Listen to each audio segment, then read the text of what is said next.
How many of you believe that there's an enemy, that Satan is real? And like the room, man, everyone, you can hear the wind. yeah, from their hands going up. Yes, we believe that. It's true. Yes, that son of gun.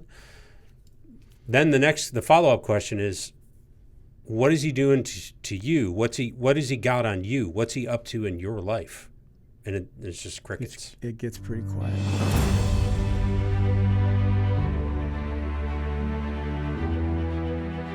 With God, there is always more. More love, more life, more freedom. Welcome to Zoe's Exploring More with Michael Thompson. C.S. Lewis once wrote, "Our Heavenly Father has provided many delightful inns for us along our journey, but He takes great care to see that we do not mistake any of them for home." Join me and the team as we explore the kingdom together, discovering the deep truths and offering encouragement for the journey. There is always more. Hey, welcome friends and allies to the Exploring More podcast. Michael Thompson hanging out with SJ Jennings. And we got Caleb Rich Ryan over here on the controls. And man, I really want to bring you out in front of the camera with what you're wearing today, buddy. I'm like, I wear it proud. He does. This is he's an estate sale. You know who Sheldon? Shopper. You know who Sheldon is? Mm-hmm. Yeah, it's a Sheldon outfit. Got his collar going on outside of a sweatshirt. Woody Woodpecker anyway, on there. He's rocking it. And I love that you picked a red collar shirt to match Woody's. Is that hair? You think or feathers? You think that I guess matches? feathers. That is two colors of red. That's not matching. Well, at least they're red. Yeah. I mean, you did that on purpose, didn't you? Yeah, probably. Yeah. So we are talking about probably part 2, Dangerous for Good, and we are going to explain, share, explore a little bit more about what are we doing? Mm-hmm. What are we doing with this? Mm-hmm. So in the last episode we talked a lot about what that means. So where it came from. If you're not sure what the story behind Dangerous for Good and all that, go back and listen to that episode first. But so practically, what does it mean? Yep. To go out and share the message and the vision that God has given to us surrounding this idea that men can be, like Jesus was, dangerous for good.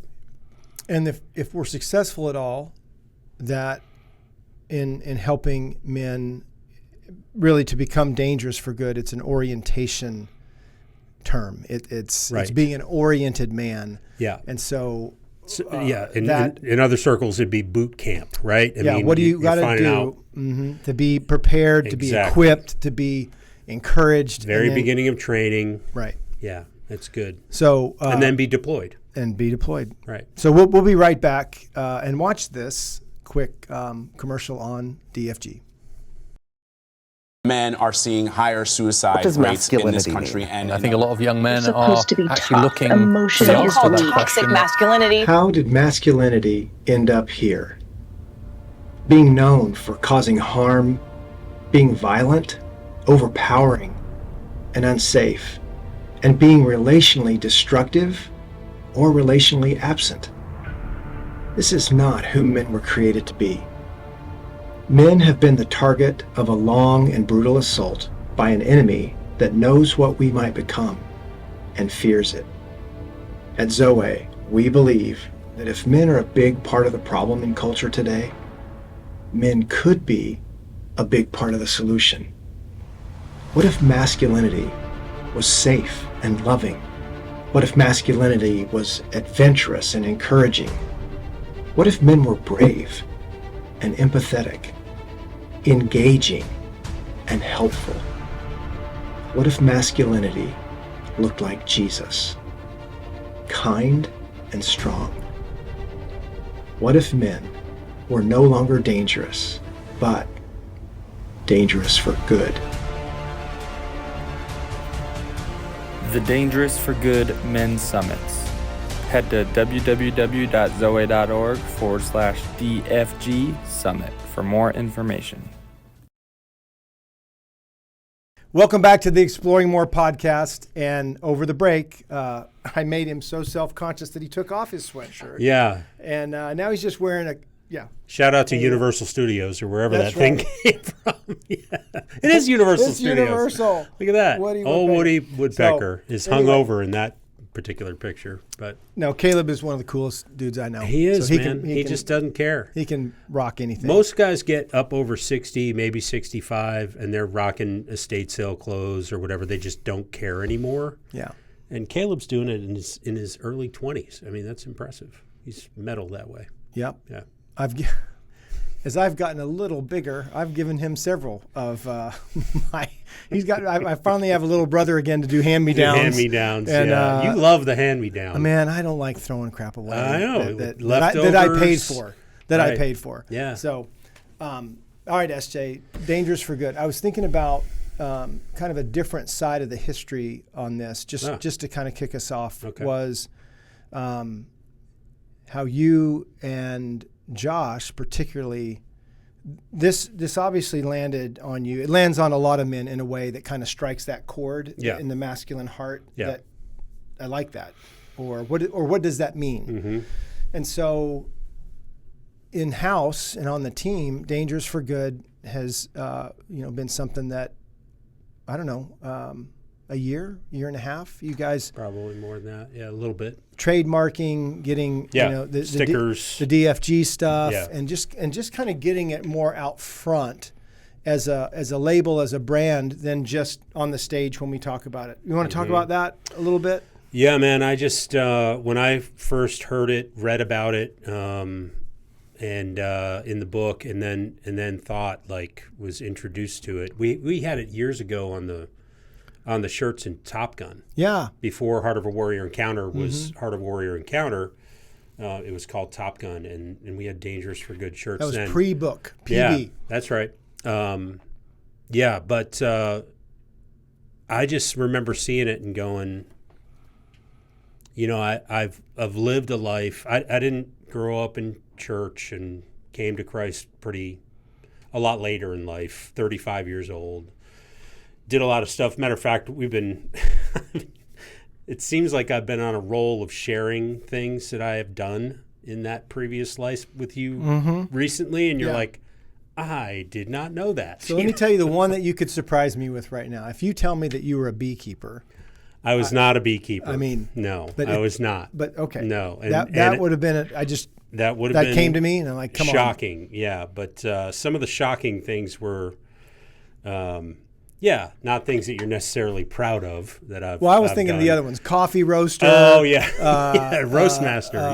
Kitchen cabinet designer. Yeah. No, I was talking more about grabbing people by their collar and their belt and throwing them through doors. Those kind of things where you're a dangerous person, but it's not for good things. And so I've part of my life I've kind of was that way.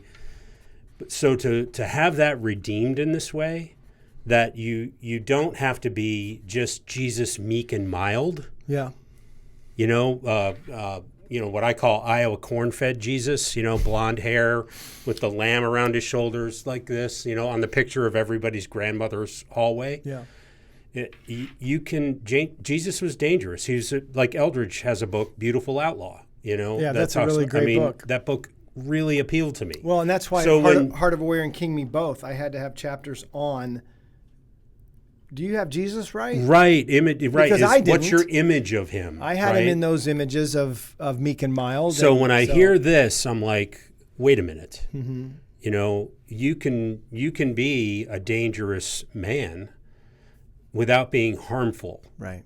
Right? That's the point, yeah. Yeah, and so it just resonated with me thoroughly, and then the idea of if we can do some of these dangerous, now it's become the Dangerous for Good Men's Summit, but I thought, man, if we trademark it, if we brand Dangerous for Good, it may intrigue some men like it intrigued me to want to know more about it and more about Jesus, and more about what we're doing and what Zoe's up to, and maybe inspire men to exactly to get into that training circle. Right. I want to clean up one thing real quick because I think it's easily missed about dangerous men, not dangerous for good, but dangerous men, because we associate it often with aggression.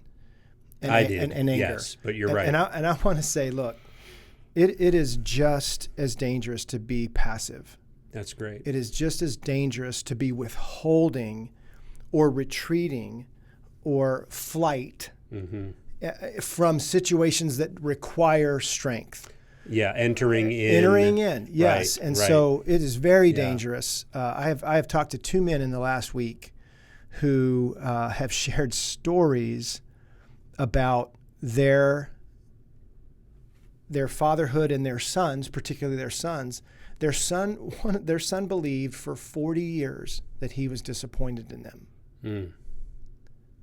How do you? I'm tying this together. How do you explain that? That for 40 years this son felt, and he was 60 and this is his father's in his 80s, right? How do you explain that? Right. That he thought that he felt that way from his dad. Yeah, like you're talking about retreat. Passivity. His dad never said anything. Never entered in with him.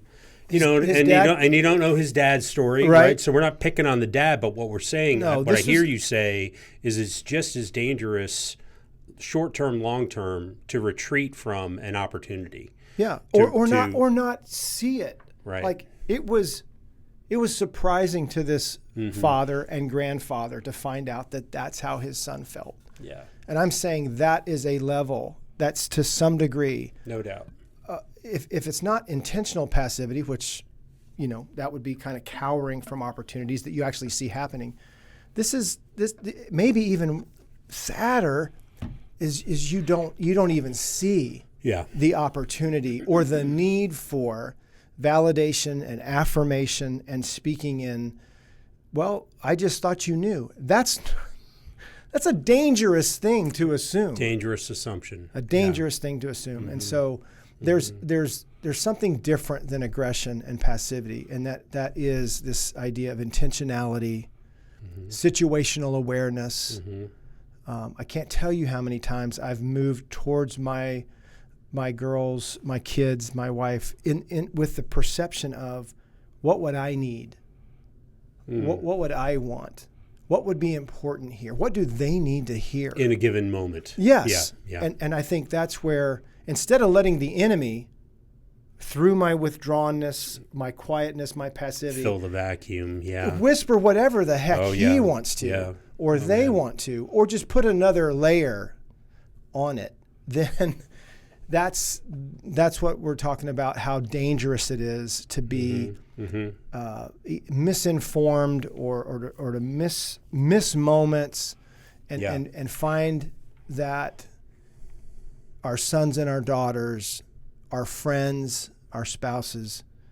Here, I heard this a long time ago. In the absence of information, we tend to go negative. Yeah, I'm thinking right now of my 6th grade earth science teacher, Mr. Clements. I've not heard this story. Okay. Yeah, it's a new one. Mr. Clements was one of my favorite teachers, partly because he would, if he's returning papers to you, he would float them to you like this. Yeah. Right? So that was just kind of fun as a 6th skill. grade boy. See if he hits the table. Exactly. So that was fun. But what he taught me in earth science was that nature abhors a vacuum. So if cold air leaves, warm air is going to come in to replace it, right? If warm air rises, cold air rushes in. If you move water out of the way, the water is going to fill in behind it. I mean, nature abhors a vacuum, okay, until you get out into space. But on the planet Earth sciences I'm talking about, your nature abhors a vacuum. So if you leave a vacuum, this is the parallel in the spiritual realm now. We talk about how the physical realm and the spiritual realm parallel one another. Yeah.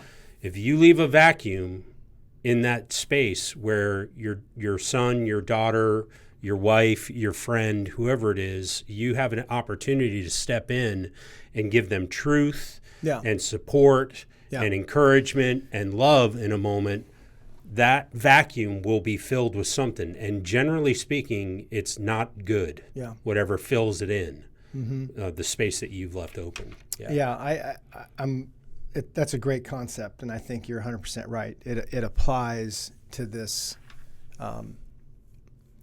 idea that a dangerous for good man is on mission. He's looking for opportunities, right? Not to be aggressive.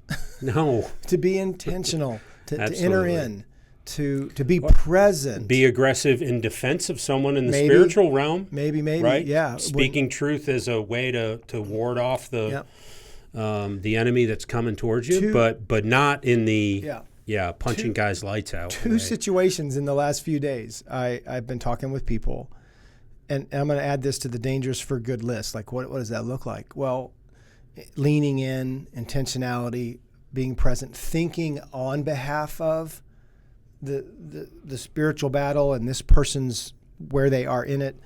But SJ, two different calls. We're meeting with people after Heart of Warrior Encounter. They've just been really fun calls because we had that time with them. And these two calls, both of them, just asking a few questions. I mean, I'm not sitting with, I'm not, not looking eye to eye, but just engaging on a phone call follow up. And how was the weekend? And then asking a few more questions as they share. Well, have you experienced anything like that before?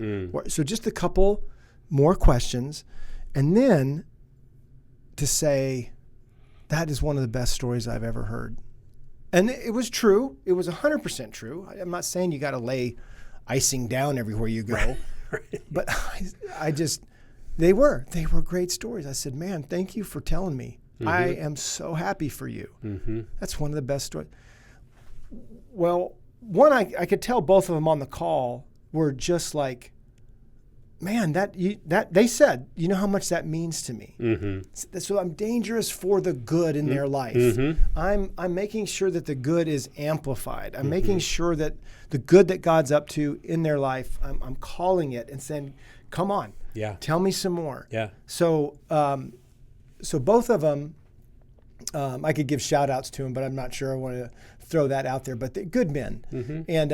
And so the second one, I got a different father than I was talking about. I got a text from his father, 30-something, 70-something dad. I got a text from his dad. It meant the world. Wow. To my son that you did that. And I'm not thinking I didn't do anything. No, I know what I know how I want to live. Living with intention. I know what I want to do. I know where the marks for good that I want to leave, the tracks for good that I want to have follow. And hopefully that helps that dad recognize that, right? And he's a great dad. Right. I love these guys. But he can live even more intentionally. I mean, there's guys, we're watching each other all the time. Just observing, not in a creepy way, but we're just observing each other, And so I hear you tell that story. That's a great reminder for me to do the same thing. I love that story.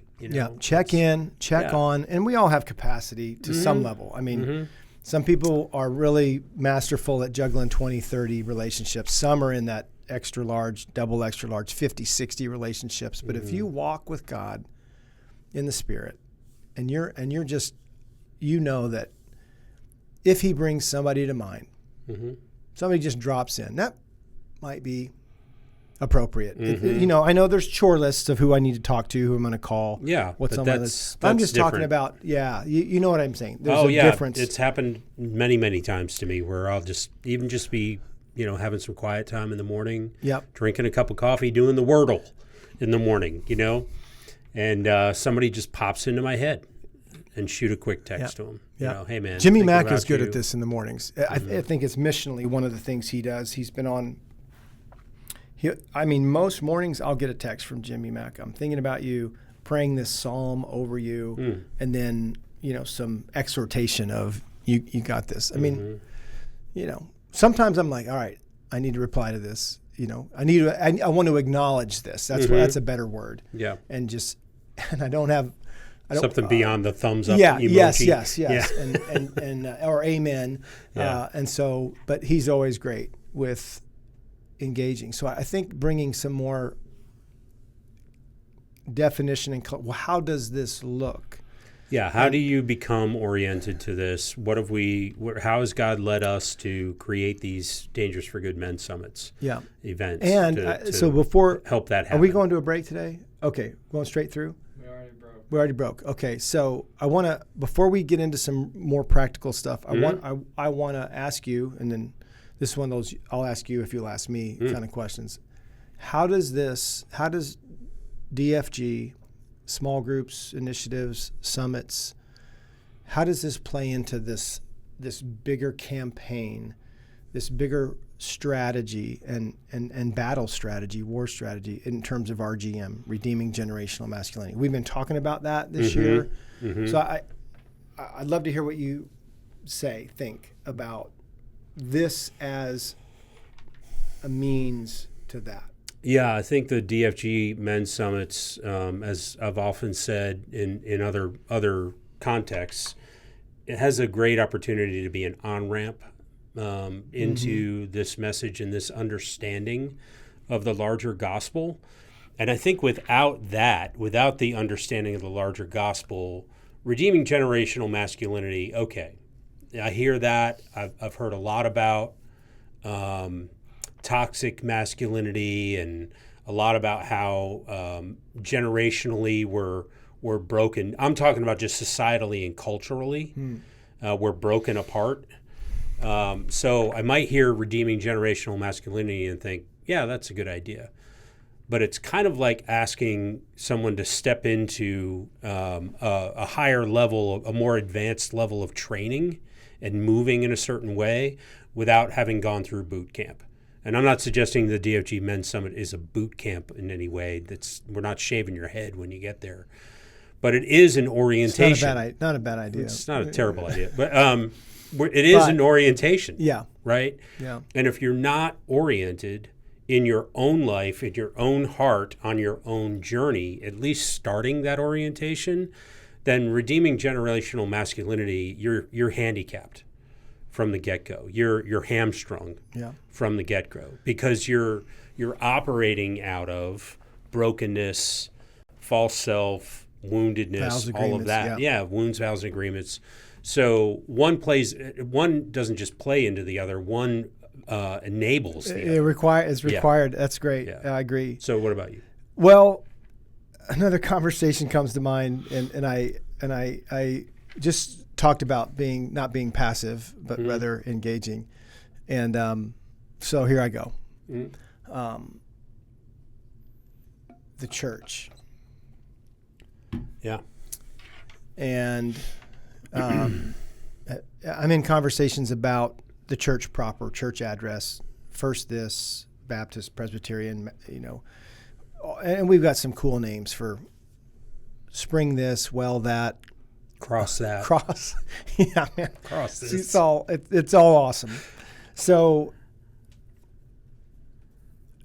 one of the things that is clear to me from my own experience and from so many of the men that I know, and how I'm trying so hard not to be unkind, but rather to be somewhat accurate, trying to be accurate with the men that tend to resonate with this and who come through the encounter weekend. So the encounter weekends are 3.5 days, 11 sessions. Yeah. Almost like an intensive. DFG is 4 sessions in less than 24 hours. I mean, it's a 16-hour, 18-hour, and you're sleeping, in your own bed, unless you're coming in from out of town. But in the church space, there is a all right, I'm just going to throw it out here. There's an experience that I've had that in the local church, and they try hard, they do good things, but I believe they're repeating a grade. That you can come into a local church, especially the evangelical spaces, the seeker churches. They are mostly they're set up to go after non-believers. Or de-churched people. Yes, and because you said the smaller gospel, it really is about, and it's a wonderful thing to help people with their adoption papers, to help people with their citizenship. I mean, there is a way the kingdom works, and to enter into the kingdom, you come through Jesus. Yeah, you have to come to the cross. To Jesus. Yes. And then you have all the privileges of being a son and a daughter in the kingdom. Mm-hmm. And it never was that you weren't loved. God has loved you from the beginning. Mm-hmm. And so what happens in the church space and why I think DFG is really important in light of redeeming generational masculinity, we wouldn't have to do redeeming generational masculinity if the church spaces, I think, were able to crest that hill and get into those spaces. Yeah, most church spaces are pretty passive, especially when it comes to men. And their budgets show that, their schedules show that. Scott@zoe.org if you want to email me about that. Yeah, and so this could provide an alliance. Right. Not an accusation, not a provocation, not an us and them. I don't want to be on record as that. Definitely don't want to be us and them. I do want to be on record with, hey, the landscape of men in churches, our stats aren't any different. Our disorientation levels probably even make even a worse impact on our children and in our marriages if we are church-going disoriented. Right. Which... Because we should know better. We have the answer. So I think at trying to get out of this sticky space that I just entered into, I would want to say that I believe this is just critical to the landscape of faith men. Mm-hmm. Men who are wanting to walk with God, but are being invited to accept Christ again and again, week after week. Mm-hmm. Now, you can graduate into the administration of the elementary or middle school. So now you're not repeating a grade. You become a teacher mm-hmm. of that grade. Mm-hmm. Yep. Or you become a vice principal of that grade, or an elder or a deacon. Yep. And that's the aspiration, is if you're going to move into church leadership, you're going to have a position kind of in this elementary school as we try to reach our community mm-hmm. and bring unbelieving or non-believing or people, back into the kingdom or back into the kingdom. Yeah. And there's always kind of a, what is that called? A truant. There's always some truant officers, mm-hmm. right? I mean, there's people who, they've gone for a while and then they don't go. Mm-hmm. They're kind of gone and they shop somewhere else. They transfer schools, if you will, and kind of get into that space. Mm-hmm. So while I'm trying not to talk about that, I'm doing a crappy job. You're making me crazy. I know. Just say what you want to say. I'm getting back to the point of, what if there was more? Yeah. Yeah. What if the who are we talking about? Josh and his family and his kids are going through the testing, mm-hmm. standardized testing at our group yesterday. It feels a bit like that sometimes. Sometimes it feels a bit like that in the church space. Sure.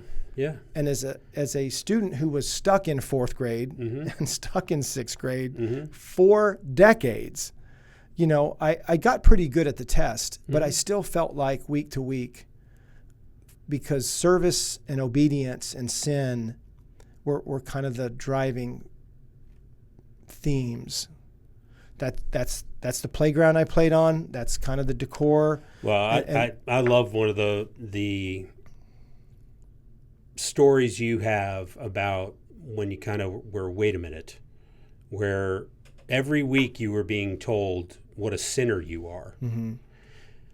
And then one day you were like, well, wait a minute. If that's who I am, why is it a big deal if I sin? Mm-hmm. What? Yeah, and that didn't. So we're clear on the record. That didn't free me up to go nuts and just but it's like, sin. Why am I getting beat over the emphasis, head every week mm-hmm. over like you shouldn't do this, you shouldn't do this, SJ, but you're a sinner. I get this identity thing. Not everybody's church experience was like mine. No, and I don't want to make that absolutely not. But we're in the field, mm-hmm. including Caleb, in the field of working with men. Yeah, I would say this is not a, sometimes I hear this story. This is a this is a prevalent story. Yeah. Yeah. And so I really believe that DFG, Dangerous for Good, and Redeeming Generational Masculinity is a opportunity, a means to help men graduate. Because when you're younger in the faith, obedience is important. It is servitude, obedience. But you see the progression of the Gospels. Even Jesus, when he's talking, he closes that progression with, "Now I no longer call you servants, I call you my friends." They somehow have graduated. They somehow have moved. I don't think he loves them less. I'm not sure he could love them more. He just loves. But nonetheless, they became something different. He loves them where they are for a time until it's ready to move on to what's next. No, you're going to need prayer and fasting for this one. Right. I mean, there's these graduation training, kind of moments through training and love that he brings. And I think you're right. I think it's a circle, and you can graduate in these systems up to a position of faculty. Yeah. You graduate through service. Yeah. You know, now I'm going to be an usher. Now I'm going to be in the parking lot. Now I'm going to do this, going to do that. But you're not graduating into this place of an understanding, a deeper understanding of what's going on around you.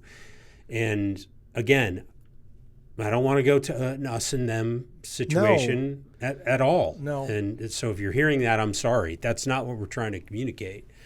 But I think there's an opportunity to partner with the church to activate, elevate, and get our men moving in the kingdom. Now, I love what's happening in Ohio. You know, in Dayton, Ohio, we've got a couple different churches that have really adopted Zoe and the Heart of a Warrior and our message of love, life, and freedom for their men in their churches. Mm-hmm. And when we first introduced the Dangerous for Good Men's Summit, one of the churches, Southbrook, Frank Crockett, Stackler, Harmon, all those guys, Rick Herman, they wanted us to come up there and do an event at Wendell Deo, wanted us to do an event at Southbrook. And Wendell said it, I said it, and then I think John said it. It's like, wait, what if we did an event? There's so many guys around there and so many different churches. What if we did an event at a non-church location, like the AIA facility? Neutral site. So because there's guys in some churches that won't go to Southbrook because of the perception that they're leaving and going to Southbrook now. If we did a DFG event at Southbrook. I talked to Matt. So now, wait, hold that one for 1 second. Now, instead of just Southbrook doing an event and other churches not coming, we're doing it at this neutral location, and there's like 6 churches that are bringing their guys. Yeah. And what if it could change not just a church culture or environment for men? What if it could change a community? Yeah.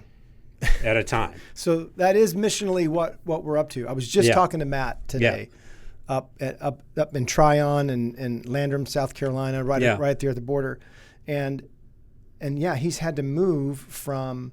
He wanted to do it in his local church. It didn't quite get through the security system.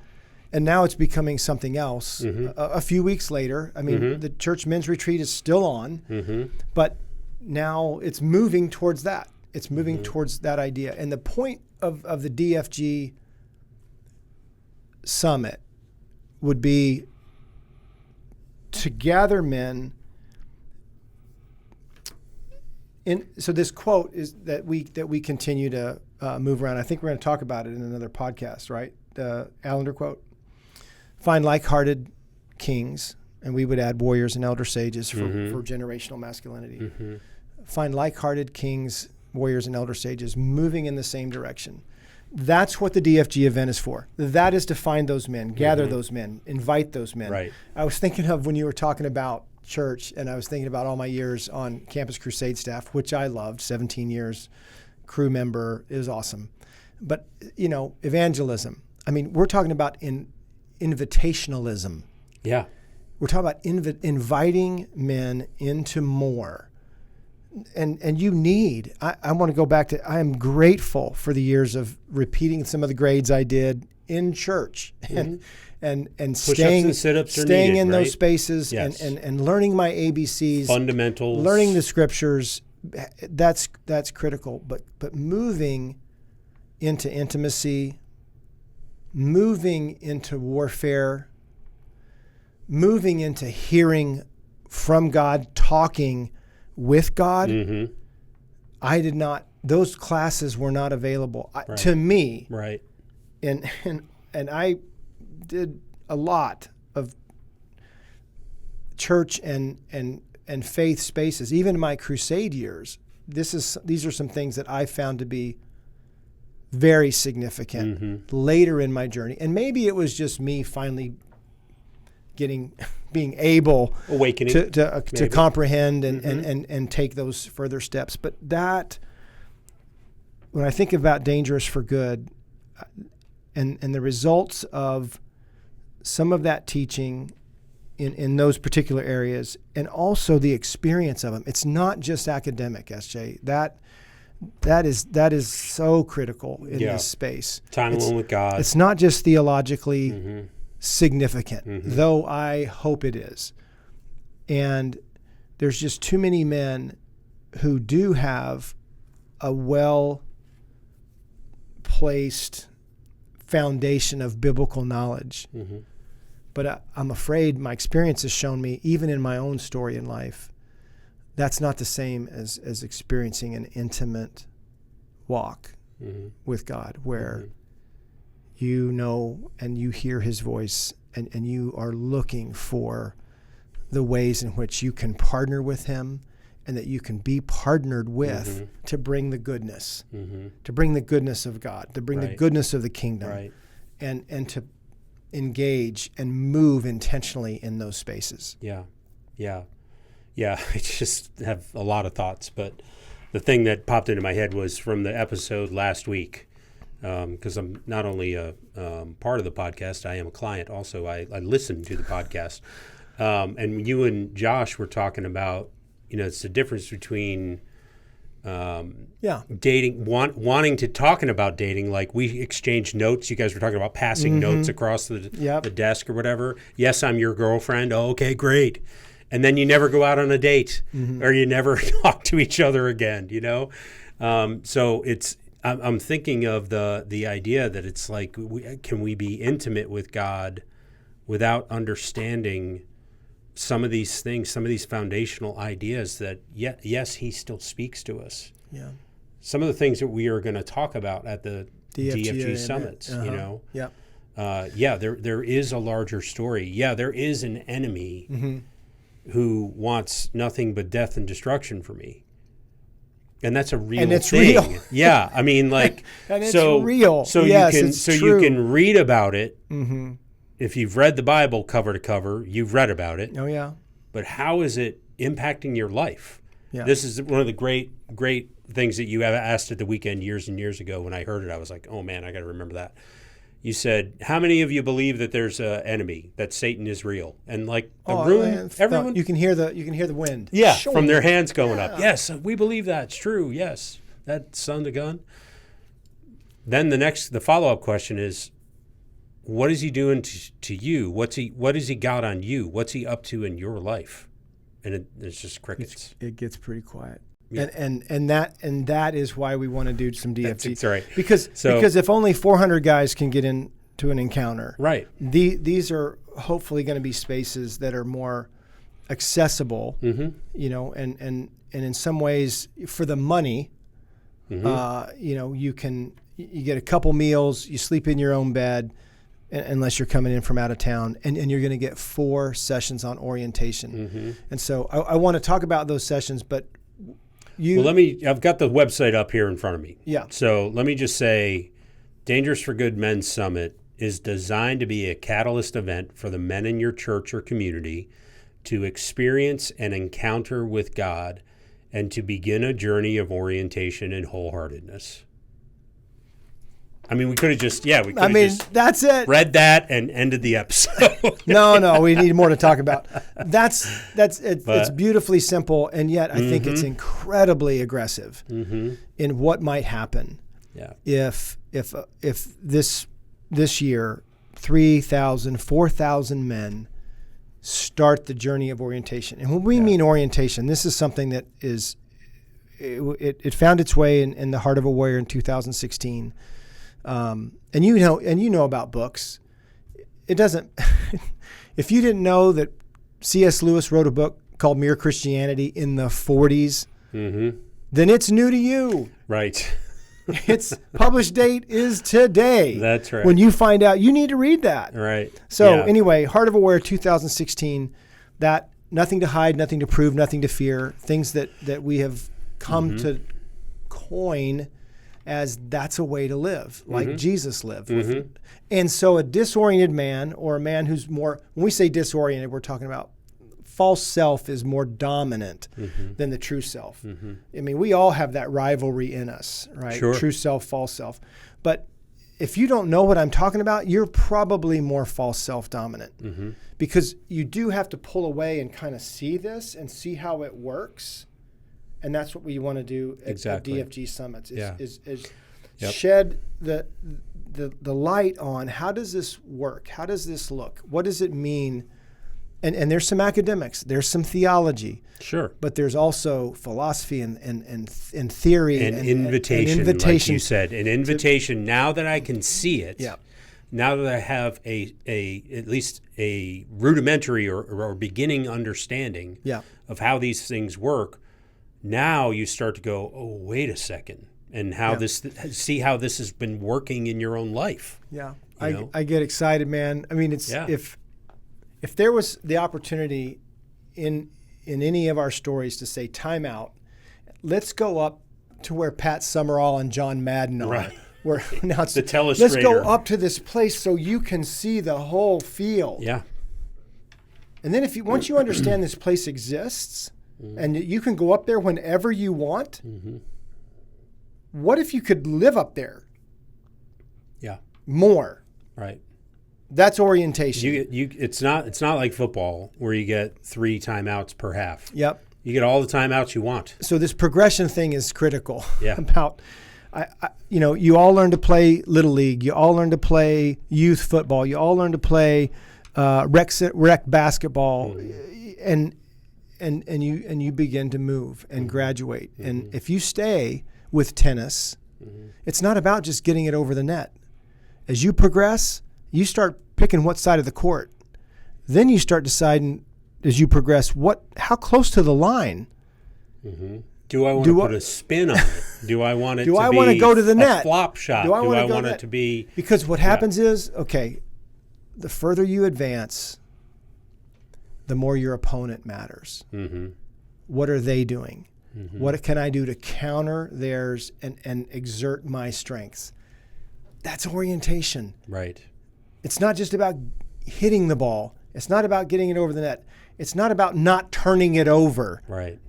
In basketball. No, it is about graduating and moving from some of those, and it's still the fundamentals. I love what you said. There's still fundamentals involved, but we are talking about advancing. Yep. And that's what DFG Summits are for, is to help men see it and move towards it in a way that is going to impact the places that they most want to impact, their marriages and their kids. Yeah. And I'm not so sure it's in that order. Sometimes it's kids and marriage. But those are the 2 places that men want to win. We need to win. So if we can provide that in a community, and I think we have like 7 of them scheduled, but we're working 30, it all out. We heard yesterday 30 people applying for the 12 dates. They want to know more. The 12 dates about. Right. The one that's secure is in Xenia, Ohio. Yeah.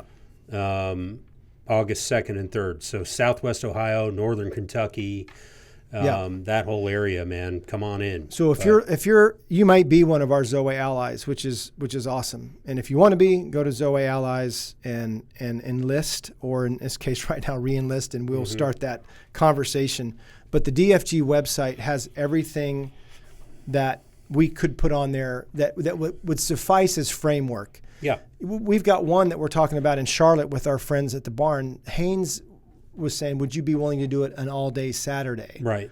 So there's Come in framework, for breakfast and but we finish in the afternoon. we can color a lot of different ways Absolutely. inside of that to accomplish what we're trying to accomplish with helping men begin. And those who are alumni, those who are already allies, those who are friends, helping them continue, giving them a place, right? It's not so much evangelism as it is invitationalism, inviting other men into a space that's going to be good for them so that they can become men good for the kingdom, dangerous for good. Amen to that, man. So yeah, man. There's what is it all about on this website? It's zoe.org DFG /DFG Summit. Zoe.org /DFG Summit. And there's all the information you need. What's it mean to be dangerous for good? What's the summit? What's our vision, mission, and strategy? Yeah. What happens afterwards? A lot of guys have asked that. What are we asking them to do afterwards? So it's all there on the website. Yep. Yeah. Fun to talk about, bro. It is fun to talk about. I get more excited about what God might do and feel like he's kind of put this in our packs and we're moving and finding like-hearted kings and warriors and elder sages and looking to sign those treaties. Sorry, I feel like it's a little bit of we're on a surfboard and I don't think we have any idea the size of the wave that's coming. I'm excited about it. And a few of the sharks that are in the water in these spaces. I think we got harpoons. I think the enemy is not. I think we're going to take back some ground with God and with His help. So, thank you for joining us on the Exploring More podcast. Obviously excited about DFG, Dangerous for Good, and what it would be like to become more and more oriented, so that we might be more and more free, because I believe that's what Jesus came to do, is set us free. Galatians 5:1 says it is for freedom that Christ came to set us free. So I hope that you'll either look into DFG, that you will pray for us, or maybe you're one of those guys who may come from out of town, join us in Ohio or one of the many other DFG events that are forming even now, and we'll see you on the road. Thanks for joining us on the Exploring More podcast. We'll see you next time. We hope you have enjoyed this episode of Exploring More. The landing page for this podcast is zoe.org /podcast. That's ZOWEH.org /podcast, where you can find the show notes and various platforms to which we broadcast. You can also find us and the life of more by visiting Zoe on YouVersion Bible app, Right Now Media, our Facebook page, and Zoe on Instagram and Twitter. Remember, with God there is always more, and you were made for more.